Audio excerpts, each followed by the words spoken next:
ആരിക്കലിനൊപ്പം Prasad M J, Pathanamthitta. മറ്റൊരു പ്രധാനപ്പെട്ട വാർത്തയിലേക്കാണ്. കൊച്ചിയിൽ യുവാവിനെ തലക്കടിച്ച് കൊന്ന കേസിൽ പ്രതി പിടിയിൽ. കൊല്ലം സ്വദേശി മുഹമ്മദ് അലിയാണ് പിടിയിലായത്. തമിഴ്നാട്ടിൽ നിന്നാണ് ഇയാളെ പിടികൂടിയത്. കരുനാഗപ്പള്ളി സ്വദേശി അഭിജിത്താണ് കൊല്ലപ്പെട്ടത്. ഈ കേസിലാണ് ഇപ്പോൾ പ്രതി പിടിയിലായിരിക്കുന്നത്. കൊല്ലം സ്വദേശി മുഹമ്മദ് അലിയാണ് പിടിയിലായിരിക്കുന്നത്. തമിഴ്നാട്ടിൽ നിന്നുമാണ് ഇയാളെ പിടികൂടിയത്. കൊച്ചിയിൽ യുവാവിനെ തലക്കടിച്ച് കൊന്ന കേസിലെ പ്രതിയാണ് കൊല്ലം സ്വദേശിയായ മുഹമ്മദ് അലി. ഇയാളെയാണ് ഇപ്പോൾ തമിഴ്നാട്ടിൽ നിന്നും പോലീസ് പിടികൂടിയിരിക്കുന്നത്. കരുനാഗപ്പള്ളി സ്വദേശി അഭിജിത്ത് കൊല്ലപ്പെട്ട കേസിലാണ്, അഭിജിത്തിന്റെ കൊലപാതകത്തിലാണ് ഇപ്പോൾ കൊല്ലം സ്വദേശിയായ മുഹമ്മദ് അലിയെ പിടികൂടിയിരിക്കുന്നത്. തമിഴ്നാട്ടിൽ നിന്നുമാണ് ഇയാളെ പിടികൂടിയത്.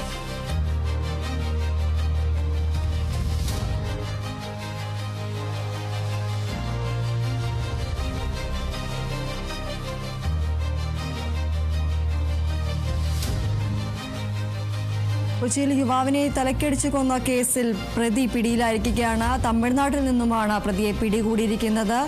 കൊല്ലം സ്വദേശി മുഹമ്മദ് അലിയാണ് പിടിയിലായത്. കരുനാഗപ്പള്ളി സ്വദേശിയായ അഭിജിത്തിനെ കൊലപ്പെടുത്തിയ കേസിലെ പ്രതിയാണ് കൊല്ലം സ്വദേശിയായ മുഹമ്മദ് അലി. ഇയാളെയാണ് തമിഴ്നാട്ടിൽ നിന്നും പോലീസ് പിടികൂടിയിരിക്കുന്നത്. കൊച്ചിയിൽ കരുനാഗപ്പള്ളി സ്വദേശിയായ അഭിജിത്തിനെ കൊലപ്പെടുത്തിയ കേസിൽ ഇപ്പോൾ പ്രതി കൊല്ലം സ്വദേശിയായ മുഹമ്മദ് അലി പിടിയിലായിരിക്കുകയാണ്. തമിഴ്നാട്ടിൽ നിന്നുമാണ് ഇയാളെ പിടികൂടിയത്.